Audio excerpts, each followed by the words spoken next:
Hello and welcome to another movie review from MBE. Today we're going to be talking about Con Air from 1997, John.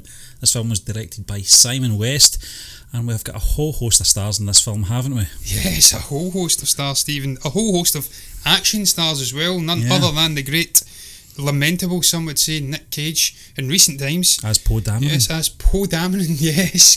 Cameron Poe, yes. Poe Cameron. Yeah. One of those names you just garble up and cannot say correctly. Also, we have Ving Rhames in there as well, of Mission Impossible fame, another truly stupendous action hero. We have the woman from Total Recall. Total Recall, who's in there. I can't even see her name at the moment. Doesn't even matter. Rachel Tycotin. So yes, you're right. We have a truly stupendous cast. But Stephen, first and foremost, man, John Malkovich is in this movie. That's enough for me. I mean, you have John Malkovich playing a sort of incredibly intelligent villain, antagonist, whatever you want to call him, rhyming off great dialogue, jokes aplenty. He's a sadist. Yeah. Match made in heaven. Him alongside Nick Cage. Give me it. Just give me it, man. Yeah. Stephen, what was your first time seeing this movie? Can you recall? What was your thoughts? What was your thoughts on Nick Cage at this point? Not long after an Oscar win for Leaving Las Vegas. Yeah. I think it was. This was probably the period in his career, John, where he was at its peak, I would say, anyway. Maybe you would disagree with that. But every film that was released after that Oscar win just seemed to be gold, you know.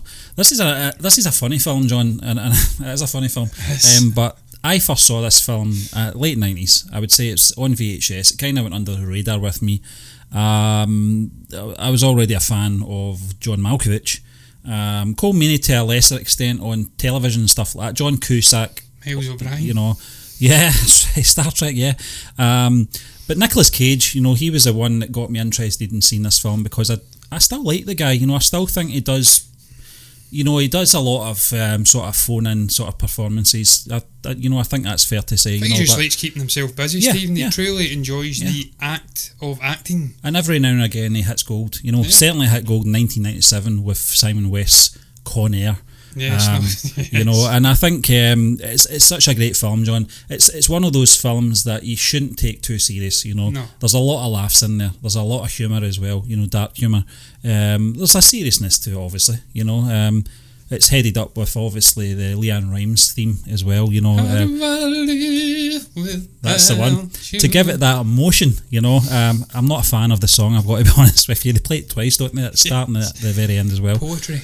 Yeah, John Cusack as well, John, playing Vince Larkin. There's this great chemistry between him and Cole Meany throughout the film. The bickering is absolutely, it's comical, but it's so funny at times as well. Typified with a certain scene on Lunar Field, with a certain object, a prized possession of Cole Meany's character. I know. I do feel his pain. Yeah. What happened to that car? Yeah, but he deserved it. He was a shithead. He did not listen to Vince Larkin, Stephen, at all. And obviously, that took them to the events that happened on Lunar Field, where, of course, he gets his car destroyed. Stephen, what did you make about the intro? It was an interesting start to the movie. Of course, Cameron Poe, sort of war veteran, he's coming back. He meets his wife for the first time. She's pregnant. You've got these shitheads bickering in the actual bar, just niggling away at him, making comments about how it's because of shitheads like him that they lost the Vietnam War and things like that. Obviously, what transpires afterwards in the rain, it's a great bit of exposition for this story. It explains what this guy's about. He's not just some weird goon with long flowing hair that looks strangely finning. Yeah. This is a man that can handle himself. I think the judge says that he is a war machine and therefore is not... He can't work within the same sort of systems as a regular person who's involved in a crime like this. Definitely, it's a strange one, John. You're getting punished for, you know, having special skills that the government have provided for you. You know, and it's almost like, what was he supposed to do in that situation? You know, is he supposed to just take their hits, you know, outside that bar? You could never be jailed for that in real life. No, I mean, you clearly need something to get him on board. Pardon the pun. On this plane, you know, and it really is just it's an excuse, really, you know, just to get him into this situation with all these goons, you know, and again, don't take it too seriously. You know, if you take it too seriously and go, this would never happen in real life, you're in for a shock if you watch this film throughout, because there's a lot of things that wouldn't happen in real life, you know. Stephen, did you think he'd been blinded after he'd killed the man when he's yelling Trisha in the rain? Because he's kind of his eyes look strange. I thought, what's going on with this guy? I can't remember that. Yeah, John, wounded. but that rings a bell. But possibly, I don't know. Stephen, after that though, we obviously get a sort of quick fire, further exposition heavy sequence. He's sending letters back and forth. It's taking place over an 8 to 10 year, 8 year period. I think it's revealed. Yeah. He's behind bars for 8 years. Ridiculous. We get that sort of accent as well. And he's saying things like, school is very important, your mama's right. Things like that. Dear Casey, I'm glad to read your letter. Yeah. We don't exactly have a playtime like you, but we do go outside sometimes. Just back and forth. Yeah. Again, it's establishing this connection with his young daughter. He's never seen his wife. Again, just revealing, even in that first scene, that he has this sort of softer side to him.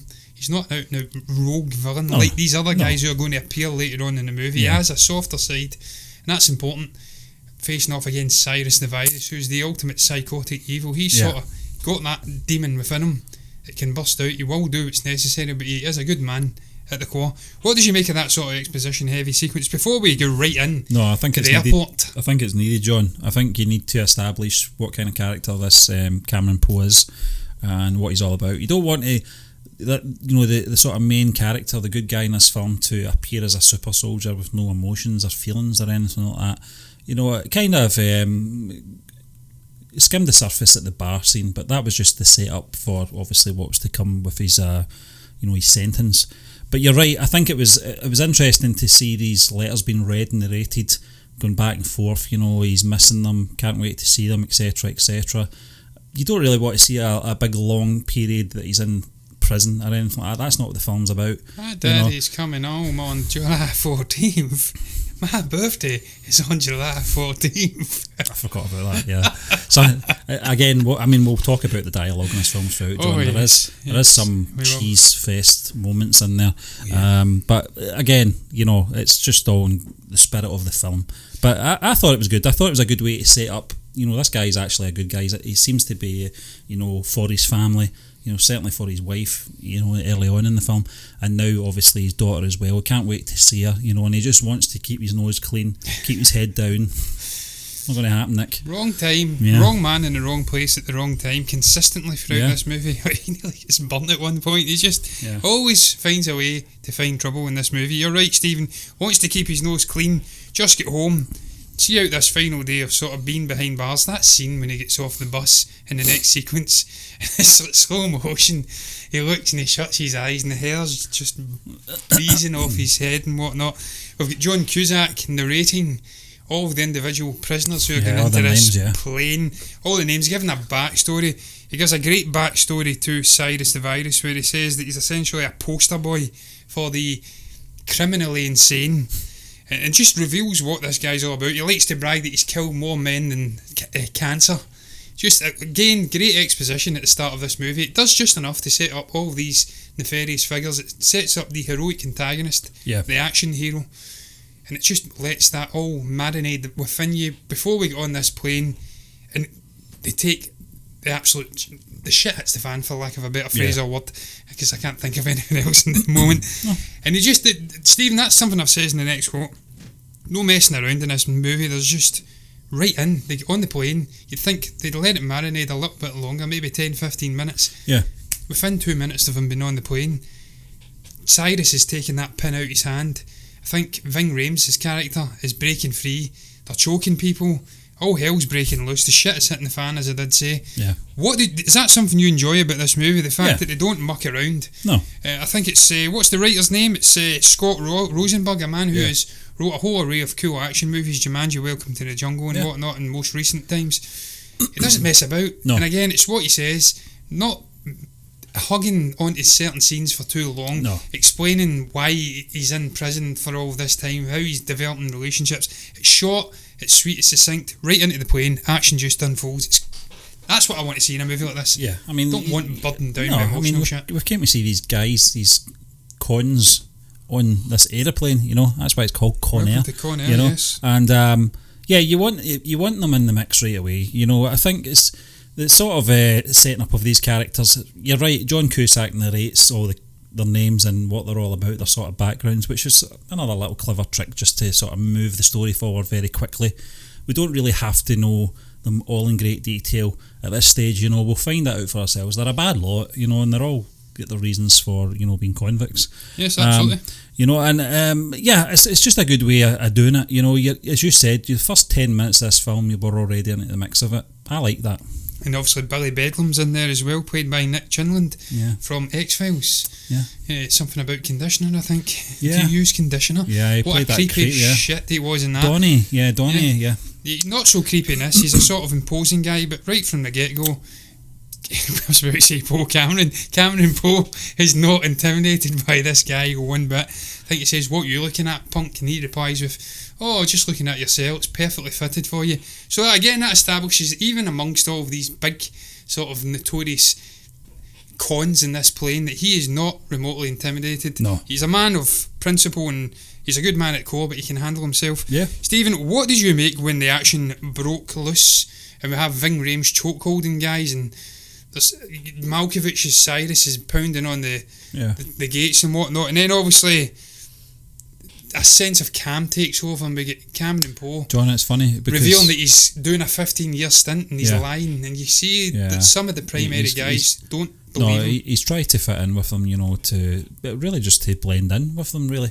Yes. You know, he doesn't want to draw attention, you know, because a lot of them would question, why is this guy who's, you know, he wants to get off the plane. Yeah, what's he in for? You know, there's obviously he's got some background that we don't know about. But so it's quite clever to do that. But it's funny you should say that as well, John, about the Ving Rhames character and obviously Cyrus the Virus. You know, this is probably the most violent you see them actually, is when they're taking out the guards. You know, and I think they're putting like balaclavas over them or pillowcases or something. I can't remember what it was. There's a couple of prisoners got things over their head, I think that, and then he shoots when he's up wrestling with the pilot who comes out with the handgun. Yeah, he accidentally shoots, and bad luck for Cyrus, he shoots the 3 prisoners who are set to be removed from the plane at Carson City where they're doing a stop.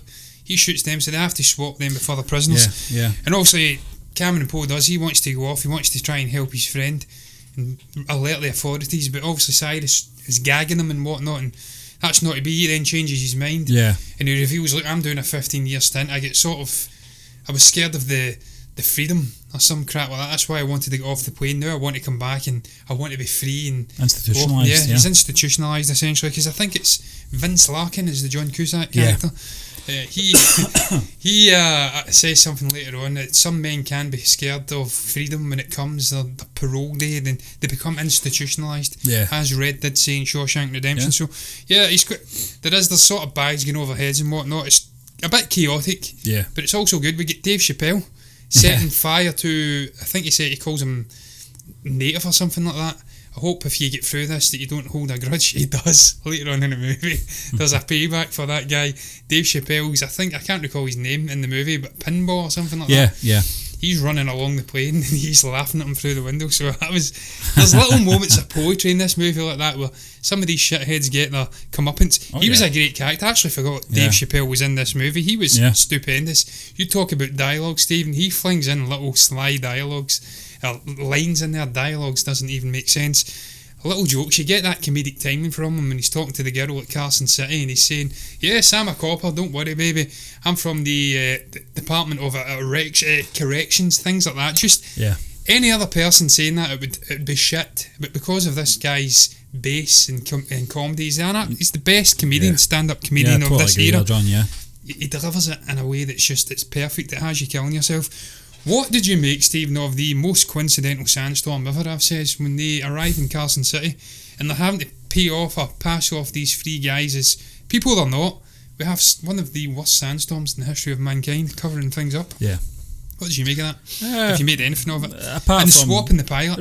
Really just, it's another setup to show, Cameron Poe, that he's a loyal guy, he could have easily went off, but it's not really important to the sort of bigger picture or anything like that, John. I thought actually the build up to that sort of scenario was, it sort of typified what Cyrus the Virus was capable of, and obviously Ving Rhames. I always forget the character's name, John. Ving Rhames' character, but just absolutely vicious, Diamond Dog, yeah. How can I forget that name?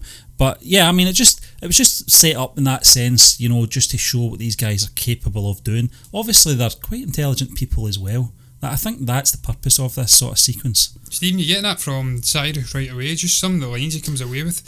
You can tell he's different to these other scumbags. Yeah. Just the little comments he's making. I mean, there's some real beautiful things rip off of this guy's tongue where he's talking about, later on in the movie, I can't recall exactly what the hell it is he's saying. He's talking about, it doesn't matter, we'll get to it later on in the movie, but he's an intelligent guy. Yeah. I'm seeing quotes about hummingbirds and whatnot, and that's something we'll get into later on. Yeah. I have an array of quotes from this movie, and I always structure them in a way where I cannot find the one that I want.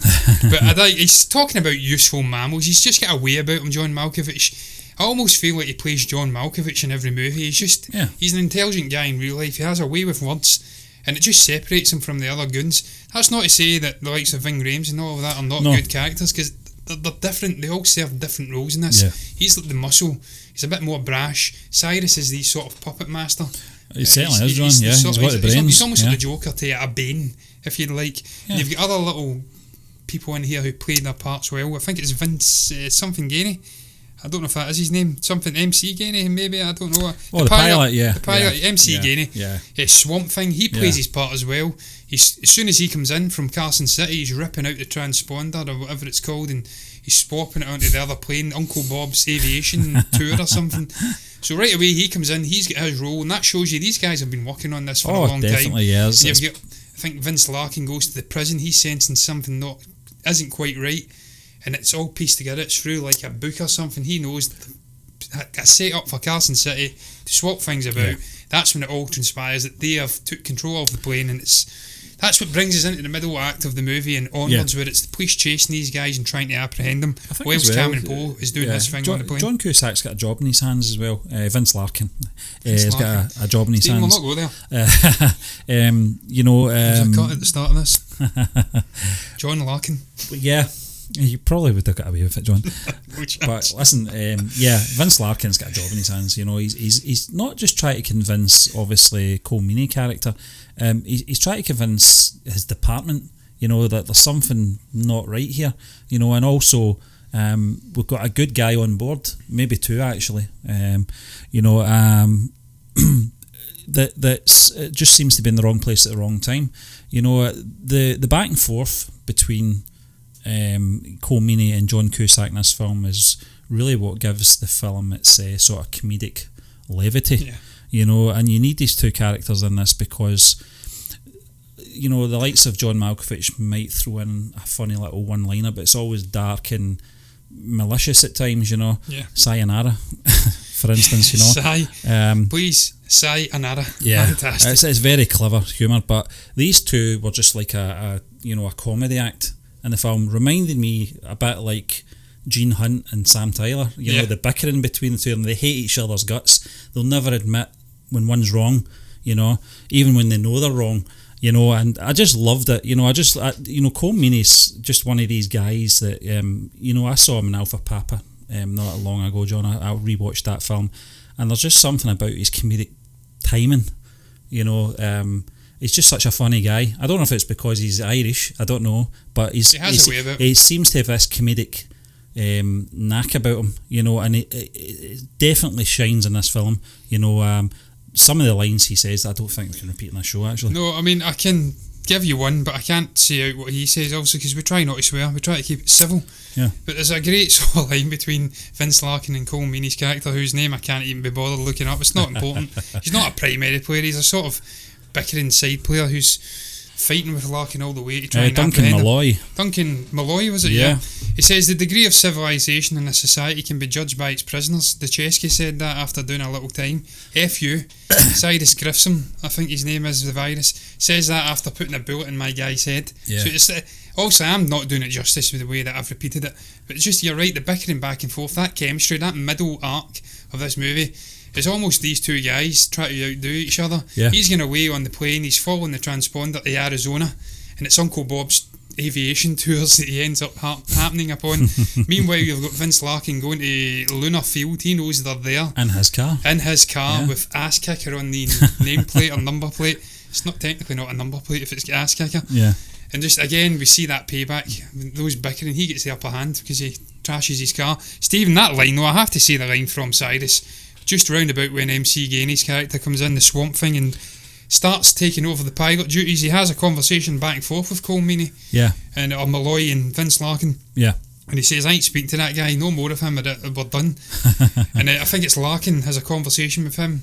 And he says, oh, nothing makes me sadder when the Asian lost his bladder on the aeroplane. It's just little things like that. Malkovich is the only guy on the planet who could pull that off. And Cyrus and still be a sort of antagonist. And the character's so in control that he can pull off those lines, you know. Yeah. He's in full control. In fact, I would say he's in full control throughout the movie. Yes, you know, there's at no point...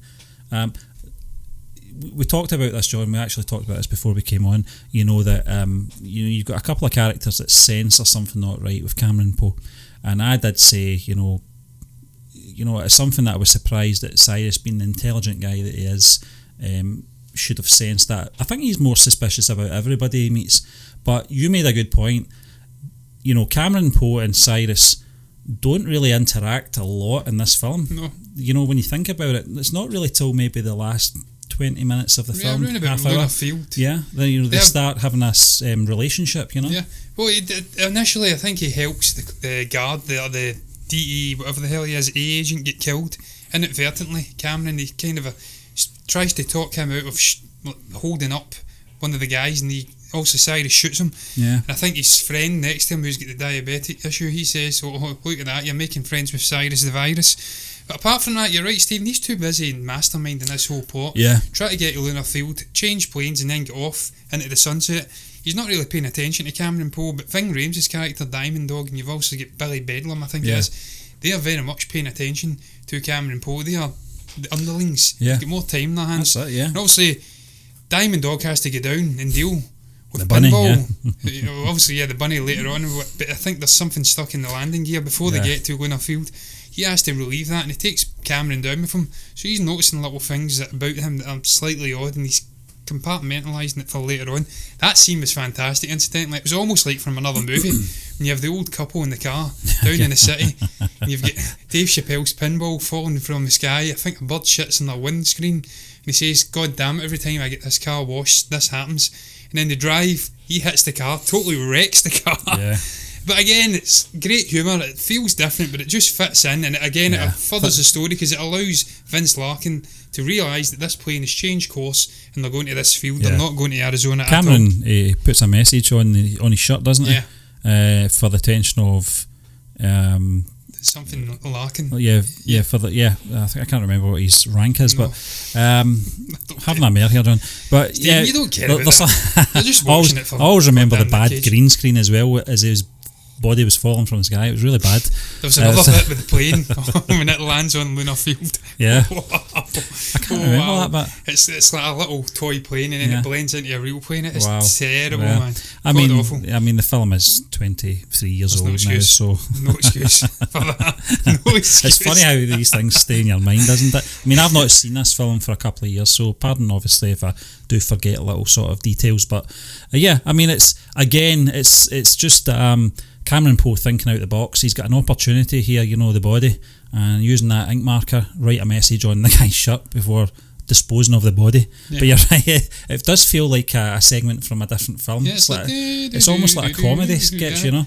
Yeah, but the music's ridiculous. It's incidental music from like a 1950s movie or something. It's just ridiculous. It has no place in the movie, but it frames it beautifully. It's a sort of juxtaposition of life's normal down here. These guys are blissfully unaware of the fact there's cons commandeer the plane, thousands of feet in the air. Yeah. So they're disconnected, and the story is disconnected, and that scene is disconnected. So it was really intelligent the way it was framed. Stephen, we have your man Buscemi. I cannot find his name. It's something Green. Garland. Garland Green. Yeah. He pops onto the plane round about the Carson City segment. Everyone's terrified of him. Even Cyrus is a little bit. Should have let him out. Screw it. A man of his legend deserves to come out. He sits quietly, and then about an hour into the movie, he just lets rip with an absolutely magnificent quote, which I have to read. I just have to read it. He's talking about Billy Bedlam. He has a back and forth with Cameron Poe, I think, and then he says he's a font of misplaced rage. Name your cliche. Mother held him too much or not enough. Last picked at kickball, late sneaking, whatever. He's now so angry, and moments of levity actually give him pain like headaches. It's like this guy has not uttered a word in this movie for nigh on an hour, And then when he says it, it's this sort of intelligent, cerebral wronging, like a Malkovich, his Cyrus character. Yeah. And there's another great line later on in the movie which I'll speak about, which is almost Joker-esque from The Dark Knight, where he's unhinged, but there's certain degrees of truth in the unhingedness of this man. He's speaking truth, he's speaking gospel. But obviously, Stephen, at this point we have the Luna Field sequence. Vince Larkin's there, he races in the ass kicker car, he's hiding, the plane crash lands, there's double crossing, I think it's Santiago, something Sally Don't Run or something he's called in the movie. Santiago's his name. He's double crossed Cyrus, he's working with the sort of Hispanics or whatever. They're lying in wait in this hangar. Obviously Cameron Pro happens upon them, kicks the living shit out of them. That's another point we have to make at this point as well. He is an absolute unit in this movie, Nick Cage. A unit, man, he is shredded. And you can tell he's done extensive training. He kicks the shit out of them. If it's him that's doing it, he's doing like wheel or roundhouse kicks and battering the living shit out of these guys. But again, it's little sowing of seeds of discontent within the camp of the cons, because obviously Malkovich is, I keep saying Malkovich, just Cyrus will do. He rumbles him later on, and as I did say, wrong man in the wrong place at the wrong time. He nearly gets setting fire. He has moments with Larkin here as well. He's talking about, she's my hummingbird. If you get to speak to my wife again, if this all goes south, then tell her I love her. What did you make of that? It was good that the two of them got to meet, John, obviously before the sort of climax of the film, because I think it was important for Vince Larkin to really just confirm what he suspected of this guy, Cameron Poe, that he is a good guy. He just happens to be the wrong guy in the wrong place at the wrong time. All this stuff in the airfield is fantastic as well, John. This is really where most of the action does take place as well. You know, Cyrus has got a plan of, you know, feeding the police into this certain area of the you know, basically sitting ducks, you know. We also get Galen Green's interaction with the little girl at the sort of dried out swimming pool where she stays. It's like a camper van or something she stays in, isn't it? You know, it's an absolute shithole. It's what a life, but terrible. There was a bit where I thought, this isn't going to end nice, you know. Thankfully, you know, later on we do get to see the little girl waving the plane off. Thankfully they put that scene in, because what's your name? What a play. Yeah, because it's the way it's shot as well, you know, the close-ups of the faces as well. It's a bit creepy, you know, but I think it's really just to show his sort of perspective and his mindset as well, that he's not all there.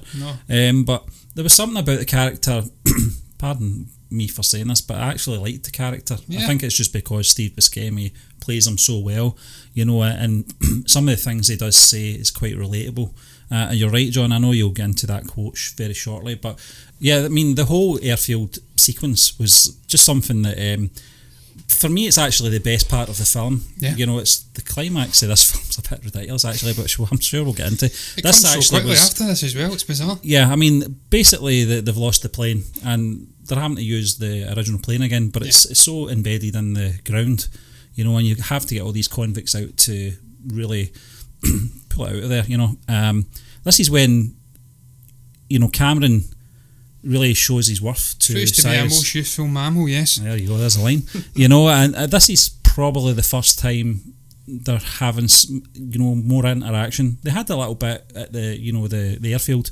Not the airfield, the airport, wasn't it?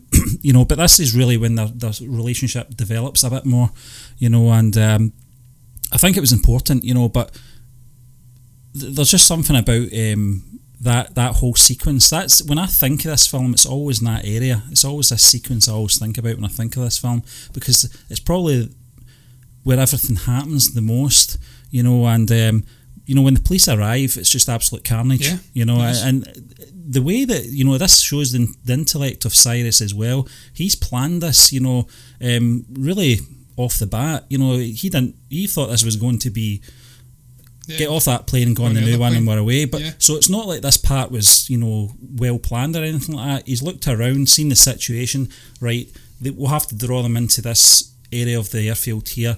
This is where we'll get them, you know, and they'll have no escape. So it's really well done. Stephen, again, that's why I love this movie so much, because there's so much going on. It's funny as hell, it's cheesy, over the top action, a complete self-awareness from everyone involved in what they're making. It's not meant to be taken serious. They're aware. It's almost like a Dwayne Johnson skyscraper or whatever the hell, San Andreas.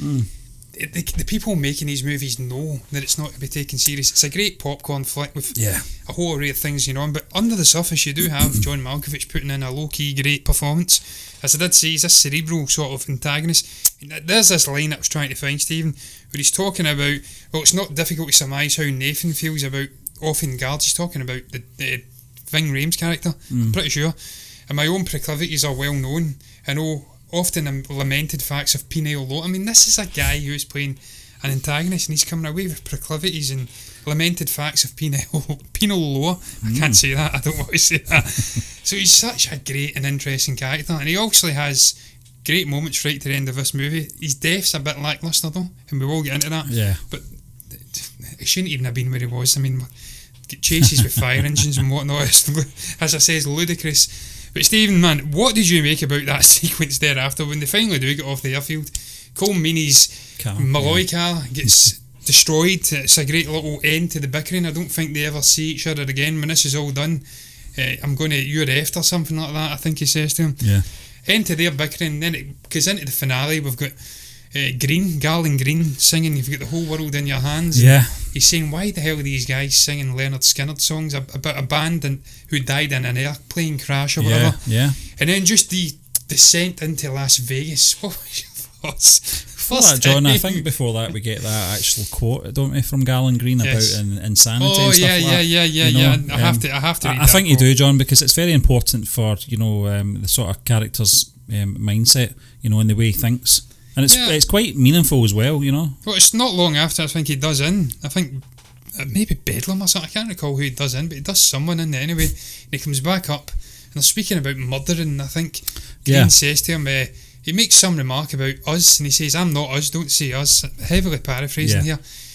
They're insane. And he's like, well, you're talking semantics now. What if I told you insane was working 50 hours a week in an office for 30 years only to be told to piss off, move to a retirement village and hope you die before not making the toilet in time? I mean, Stephen, that's Joker-esque self-awareness. The guy's insane, but he's aware that he's insane and he likes being insane. He doesn't want to be normal insane. He views the real world in this sort of 9 days, 95, 5 days a week lifestyle. It's abhorrent to him.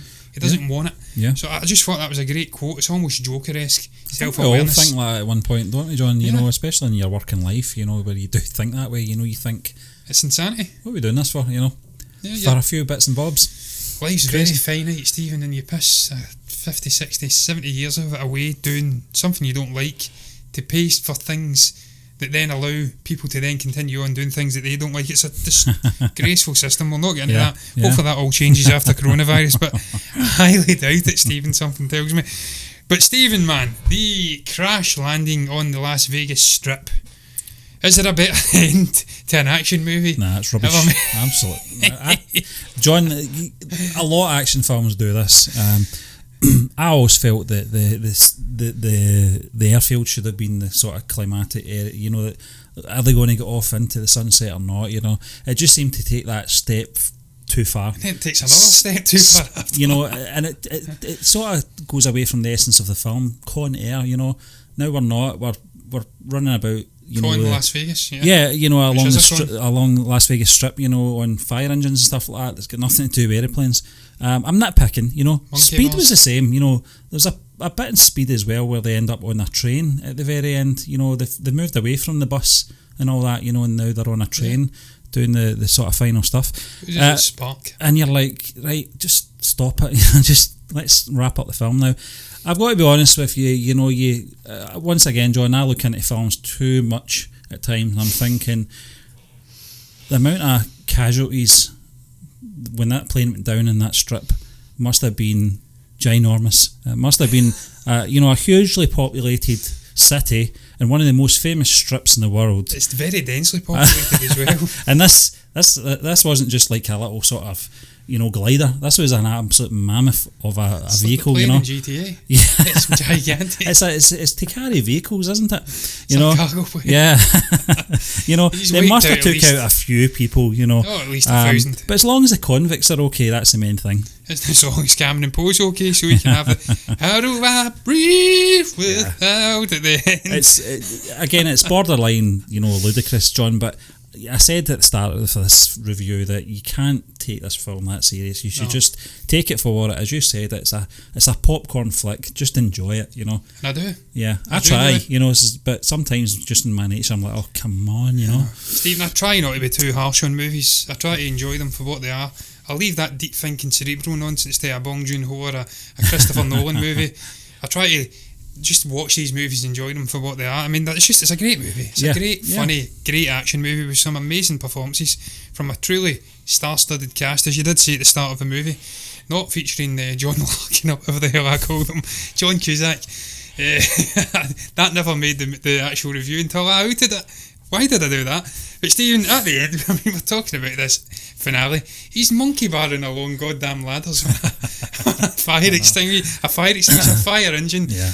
And it's set up at the start of the movie when he's doing pull-ups. He's an enormously strong man. Yeah. And as I says, he's a unit. He's stabbing Cyrus in the leg, and it all ends up in some sort of, I can't even recall. I just watched this movie not that long ago. It's ends in a sort of warehouse or something, and Cyrus gets his head mashed with a big bit of machinery. I don't even know what machinery is for. It's like a mace or something. I don't know what it's for, John, but it's just it's just one of these things that okay, can we just finish the film now?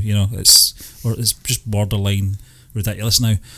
Just let's wrap this up. Let's get this climatic battle between the two, Cyrus and Cameron, and just let's have. I actually thought it would have been better as a sort of standoff between both of them and a better fight. But you mentioned it earlier, John. Cyrus is more an intellectual rather than a brute. Yeah. When he's going up against someone like Cameron Poe, he's not going to have a chance physically. He's tried to outsmart him throughout the film with his intellect. Cameron Poe's a smart man as well. Let's not beat around the bush. He's intelligent as well, and he's always forward thinking. So he's always planning like 5-6 steps ahead. So intellectually, both are on equal par. Physically, Cyrus was never going to compete. I just felt it just kept going on and on and on and on and on. But it reached its conclusion, Stephen. I think the ridiculousness, if I can say it's a very long word for me tonight, the amount of sleep I've had today. I think that really started with the Cyrus quote, "Make a move and the bunny gets it." After that point, it's just gone. Just gone. Gone. It was crazy thereafter. Stop. The bunny gets it. What? It's a teddy bear, man. It's a teddy bear. That's like your man. What's he said in Gillen from The Dark Knight Rises? Why shoot a man before throwing him from a plane? At least that's a man. This is a teddy bear. Yeah. What? That's when it just lost all sort of semblance of reality. It went batshit crazy, but it was good batshit crazy. It was a fitting conclusion to a movie of this ilk. And it's a happily ever after. He gets back with his wife Trisha and his young daughter Casey. Is it Casey? Casey, yeah. Casey, yes. Yeah. How do I remember that? Wow. Casey Poe. Casey Affleck. Pulls the bunny from the drain as well, doesn't he? It's absolutely riddled and whatever shit. Jesus Christ, man, there's been a plane crash in the middle of the Las Vegas Strip and he manages to get this bunny before it goes down a drain. She doesn't even want it. You see the face on her. Oof. Yeah. Well, he was warned at the start of the movie that's no fit birthday present for an 8-year-old baby, or 8-year-old girl. We'll get this rounded up, Steve, before I go off a cliff. Like, Steve, you know why I thought about that? Because I was thinking about the bunny going down the drain and the coincidental nature of him grabbing it. I was thinking about Indiana Jones with obviously Sean Connery. What was that one? The Temple of Doom? The Last Crusade. The Last Crusade. I was getting them mixed up. Where he goes off, they think he's off the cliff and the hat swings into him. It's like, how coincidental is this? Yeah. I thought about a cliff. I'm about to go off a cliff. It's like 6 degrees of separation of Kevin Bacon. All fits in. But Stephen, performances and standouts. Who's your standout performer in this movie? It's got to be John Malkovich. I was going to say John Malkovich for me. I think he just held the film together. I think his villain could have been very caricaturish, if that's a word. It could have been for a film that's got a borderline ridiculous plot to it. They could have made the villain that way as well, but they didn't. He was a very intelligent man. You rhymed off some classic lines from him as well, John.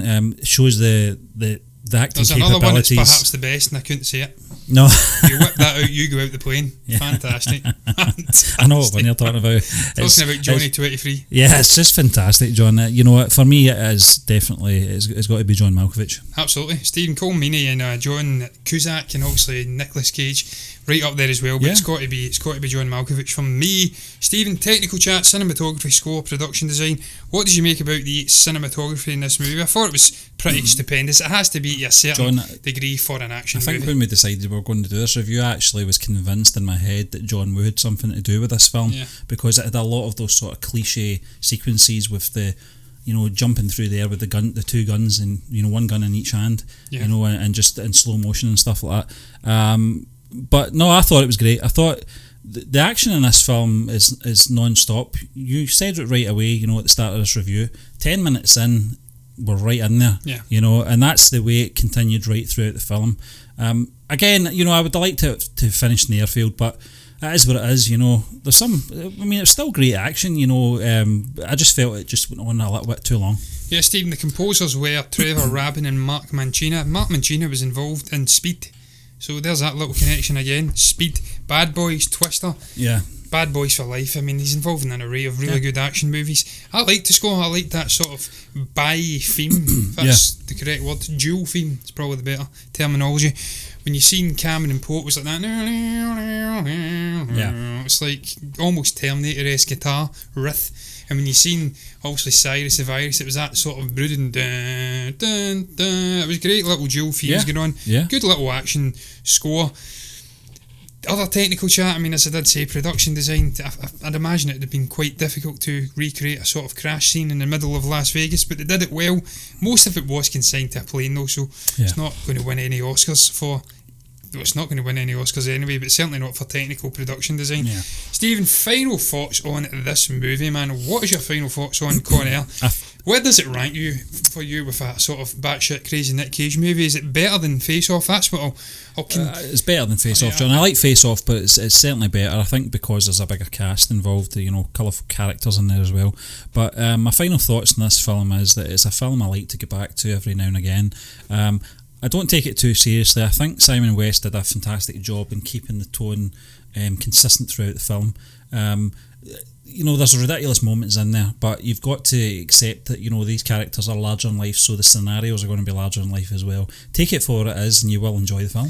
Absolutely, Stephen. I can't really add much more to that. That has just summed up my thoughts on it as well.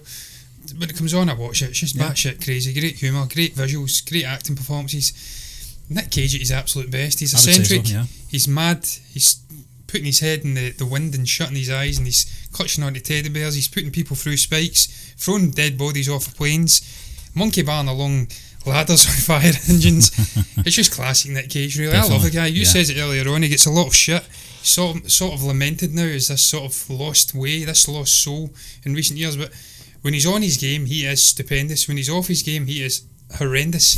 But he's a great actor. He's won an Oscar. Come on, give him a break. But look, that is going to round up our review for Con Air from all the way back in 1997 when I was but a boy. What is your thoughts on this movie, guys? What do you make about also Nick Cage's performance as Cameron Poe? What do you make about John Malkovich's Cyrus the Virus? The movie in general? If you have anything to say at all, you can comment below. Let us know what your thoughts are down below in the comment section. You can also like the video if you've enjoyed it, and you can subscribe to the channel if you want to see more content like this. And if you do, then you will see me tomorrow for MBE Movie News and us back again on Thursday for our review of The Fugitive.